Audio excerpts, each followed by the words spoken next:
Hello and welcome back, everyone. Sorry for the slight delay there. This is CCP Fozzie, joined once again by Pothny, and we've Hello. got another really great match for you coming up with yet another flagship.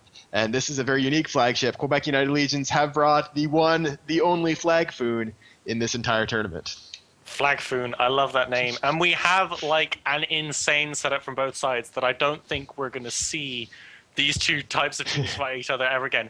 We have a Tech 1 Logi in the Foon team, supported by Caracals. Then we've got Scanning Ship Supremacy in the Imicus and Heron. Then we've got Kaldari Master Race for the Choke Point team. And we got Triple Rattlesnake, Simi, we got some Werns, we got some Harpies, we got some Merlins, and a Gila. All right, so the match has now begun.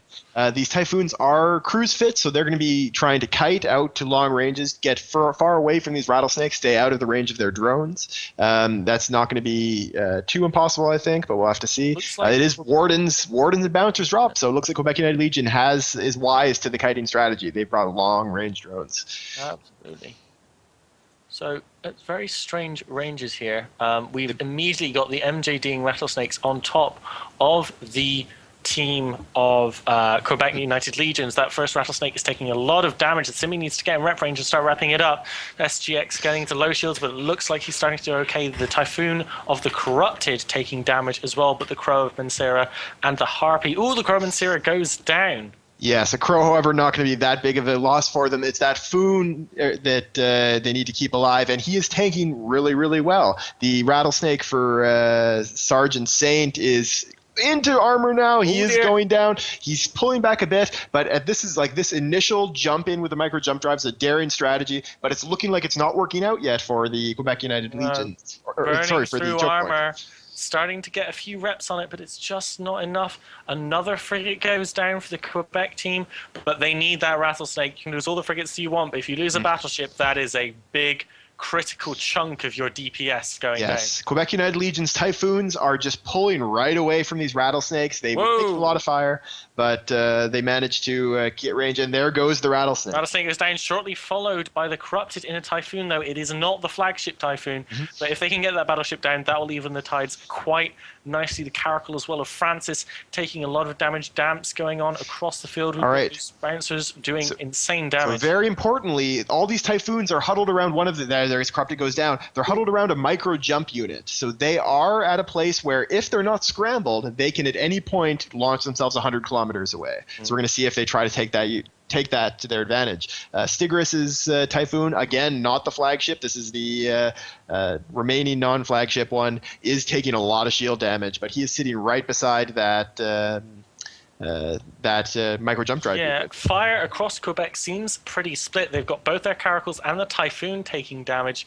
It'd probably be better for Choke Point to kind of choose a primary and stick to it, so they can actually get those things down. Looks like reps are holding nice from the Simi, but that Scythe just doesn't seem to be able to keep up with the DPS of the other team. Tech 1 Logi, not really all that much repping power. Yeah, these Foons do have local boosters as well, so they've got the local shield boosters on top of the Scythe repping, but it's not enough. We are seeing Stigris is continuing to drop down. He's pulling back a bit of shields, then getting chunks and chunks of his armor taken out. Again, though, he doesn't appear to be scrambled at this point, so you have to wonder if he's going to, at some point very soon, use this micro jump unit to get himself away. He's slowly moving away from it. Match amazingly even still. Equal number of ships, well, until this Typhoon goes down. The Scythe of Quebec Legions finally taking a lot of damage. We'll see how Khaleesa dropping fast. Khaleesa and the Rattlesnake. The second Rattlesnake. These Rattlesnakes are going down much faster than I've been expecting them to. Absolutely. I mean, they're taking EM missile damage from the cruise missile Foons. There goes one of the Foons, though. Hopefully that for Khaleesa, maybe that can keep him alive longer, but he's dropping through armor. There's only one big Foon. Khaleesa is micro jumping. Khaleesa is currently activating here we the go. jump drive. He's going to try to Where's launch himself right on top of Harold in the remaining Foon, the flagship. He's launching himself right on top of the flagship Foon, and he launched himself out of the arena and was destroyed due to a boundary violation. Wow, we saw a Rattlesnake jump himself, and a second one now. A second Rattlesnake also jumping himself out of the arena, and that is all of the Choke Point remaining Rattlesnakes just simultaneously killed themselves by jumping out of the arena. The fight's still amazingly close. I mean, if we look at it, Choke Point, they still get their Logi alive. But the Quebec guys, they've still got their curse. Their caracle's about to go down. They've still got a battleship on field. I think the Cine will be able to hold reps against everything now. I do think the advantage will go to choke point, but like this has been one hell of a slugfest, Fozzie. I have to give the advantage to Quebec United Legions, partially because they have so many more points available right now. Remember, the Typhoon and the Curse are both high point value ships. So though there is still some damage from the Worm and from the Gila for choke point, unless choke point can actually use that damage to take down a lot of ships fast. You're in trouble. The Caracal, though, is going to help. As we see it drop. It's 65 to 67, so the points are super, super close at this point in time.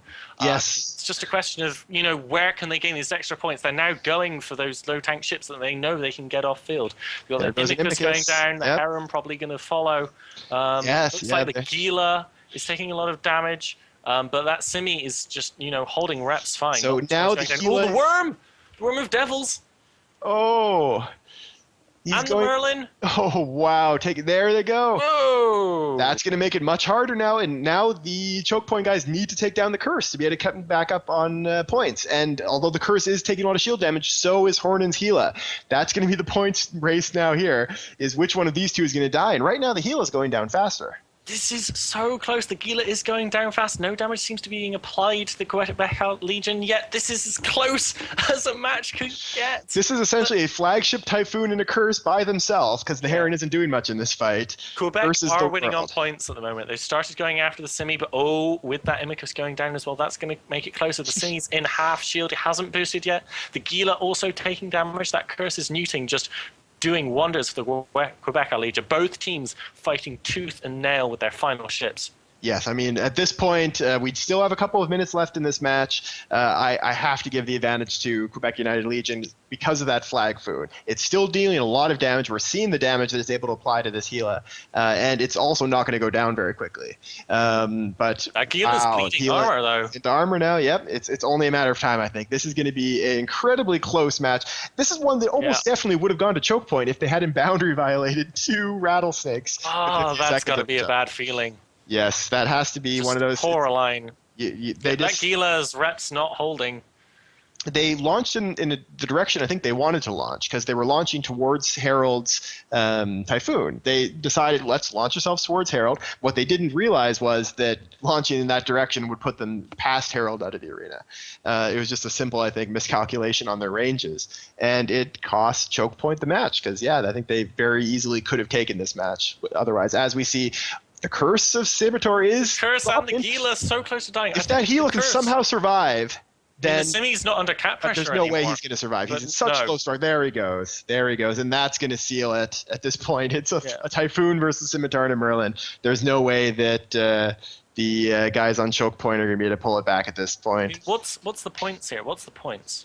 At this point, it's going to be 14 points versus 17, I believe. So yes, there's nothing that they're going to be able to do unless they can kill the Foon, and so that's going to be the end of basically this match. Will either go to time or that Scimitar might go down first. It's those 2 points that are going to be in it. I mean, I think the real story of this fight was that Curse. I mean, I would have expected the Simi to help Thresh so much better, but that Curse just didn't have the cap to rep things. Yeah, a Curse is one of those very underrated tournament ships. It's been a kind of classic tournament ship, as we have now 2 minutes remaining, for quite a long time because of the fact that it does a lot of really valuable things. If you're against a turret team, then having 1 or 2 tracking disruptors is extremely powerful. Throwing those on a opposing Sleipnir onto an Astarte are very, very effective. And then that neuting power for long range is hugely, hugely valuable as these fights stretch out towards the later minutes. The Flag Foon in this match really proved its value. I think there was probably some people that laughed at the Quebec United Legion's choice of a Typhoon as the flagship, but we just saw the flagship hero take a match as the last remaining ship. I mean, the Flag Foon trying to take down the Merlin, but that Simi's still wrapping up. But I mean, like, Choke aren't going to win unless they kill that Foon. Like, that's just the case. That's what's going to happen. Yeah, I mean, this is Really, a really exciting fight. It's a really like it pivoted on a couple of things. The obvious big one was those rattlesnakes going out of the arena, but also on the effective flying by the cursed pilot of Saboteur, effective flying by the Typhoon in the flagship Foon by Harold. Really great job going. We have 1 minute remaining. It looks like this Scimitar is going to take the match, and that's going to be actually the second match that I predicted incorrectly today so far.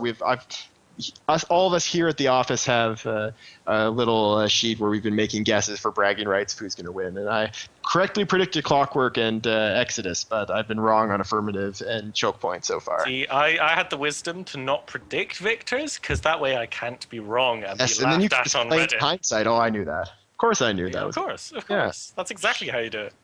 Now we only have a couple of seconds left, or below 30 seconds, and we're going to be going out of the match with Merlin.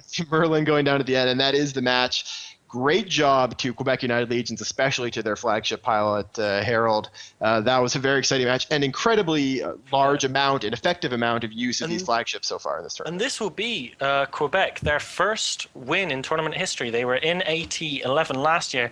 They lost to Darkness in the first round, then were immediately eliminated by Angelus Mortis. So, this is their first win, so that's got to feel And it's a good one to win, too, because it means they're guranteed to get some prizes, some ship skins, and if they win one more match, they're guaranteed some plexes. So good job to them. We're going to send you for some ads and then bring you back for another very anticipated match, Tuskers versus Sinosaural Field. That's going to be amazing. See you later.